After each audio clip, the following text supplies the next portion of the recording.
इस वीडियो पर हम बात करने वाले हैं धान की खेती में पहली खाद। अब हमारे जो किसान भाई हैं धान की जो खेती करते हैं अलग अलग अवधि वाली वैरायटी का चूज़ करते हैं। कुछ वैरायटी 90 से 95 दिनों में तैयार हो जाती हैं, तो वहीं कुछ वैरायटी 115 दिन से लेके 135 दिन में तैयार होती हैं और वहीं कुछ वैरायटी 140 से 160 दिन लेती हैं परिपक्व होने पर। अब ऐसी सिचुएशन पर जो वैरायटी का समय है उसके हिसाब से भी फर्टिगेशन का जो अंतराल है हमको अलग अलग रखना पड़ता है। लेकिन जो पहली खाद है आपको कौन सी देनी चाहिए, कौन सी खादों को आप मिक्स कर सकते हैं, कौन सी खादों को मिक्स बिल्कुल भी भूल कर ना करें, और यदि आप मिक्स कर लेते हैं तो रिजल्ट बहुत अच्छी नहीं मिलने वाले हैं। तो धान की फसल पर पौध रोपाई से कितने दिनों में हमको पहली खाद देनी चाहिए और उन खाद पर आपको कौन कौन सी खादों को मिक्स करना है और क्यों करना है, इसकी जानकारी के लिए वीडियो को अंत तक ज़रूर देखें। और पहली जो खाद है इस पर वनस्पतिक बढ़वार और टेलरिंग की संख्या को बढ़ाने के लिए, कलनों की संख्या बढ़ाने के लिए काफ़ी ज़्यादा रोल निभाएगी फर्स्ट फर्टिलाइजर्स।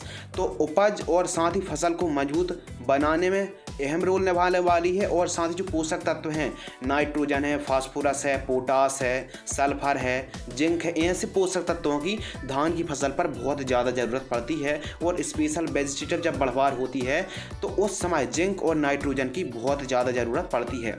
तो धान में पहली खाद की सही स्टेज और सही मात्रा क्या है? तो आपको 35 किलोग्राम यूरिया लेना है और 5 किलोग्राम आपको लेना है जिंक सल्फेट। अब जो जिंक सल्फेट 33% वाली आती है तो जिंक की मात्रा है इसमें 33% और सल्फर की मात्रा है इसमें 15%। तो यूरिया 35 किलोग्राम और 5 किलोग्राम जिंक सल्फेट। और वहीं इसके साथ आप यदि दानेदार कीटनाशक का प्रयोग कर लेते हैं, दानेदार कीटनाशक कौन सा, जिसमें कॉम्बिनेशन हो क्लोरेंट्रा नीलिपिरोल का जो फर्टेरा पर आता है, 2 किलोग्राम लेना है। जो दानेदार कीटनाशक है यही एक सिस्टमिक कीटनाशक है। स्पेशल धान की फसल पर जैसे पत्ता लपेट है, तना छेदक है, इनकी रोकथाम करने के लिए और भी जो जड़ों के पास जो कीट लगते हैं तो उनकी रोकथाम करने के लिए आप चाहें तो दानेदार कीटनाशक फर्टेरा 2 किलोग्राम प्रति एकड़ की दर से जानकारी हम दे रहे हैं।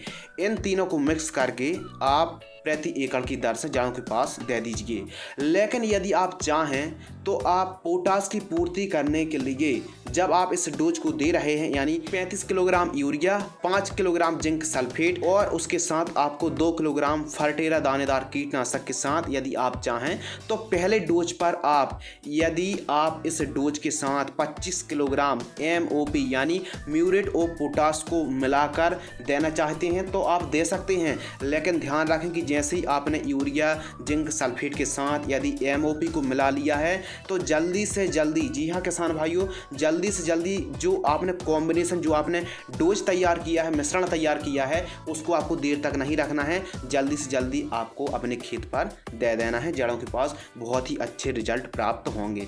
तो ध्यान रखें MOP भी आप मिला सकते हैं जिंक सल्फेट के साथ, यूरिया के साथ। लेकिन यदि मिला रहे हैं तो जो आपने मिश्रण तैयार किया है उसको जल्दी से जल्दी आप दे दीजिए। अच्छे परिणाम और अच्छे रिजल्ट मिलेंगे। तो नाइट्रोजन की भी पूर्ति हो जाएगी, सल्फर की पूर्ति हो जाएगी, जिंक की भी पूर्ति हो जाएगी और साथ ही पोटास की भी पूर्ति हो जाएगी। बाकी आप किसान भाइयों जिंक सल्फेट को कभी भी कैल्शियम नाइट्रेट के साथ, अमोनियम फास्फेट के साथ या फिर DAP के साथ बिल्कुल भी ना मिलाएं। ध्यान दीजिए DAP को आप जिंक सल्फेट के साथ, फेरस सल्फेट के साथ, कॉपर सल्फेट के साथ, मैग्नीशियम सल्फेट के साथ बिल्कुल भी ना मिलाएं। और आप DAP को, जिंक को, यूरिया को, MOP को, इनको भी एक साथ मिलाकर आप अपनी धान की फसल पर प्रयोग ना करें।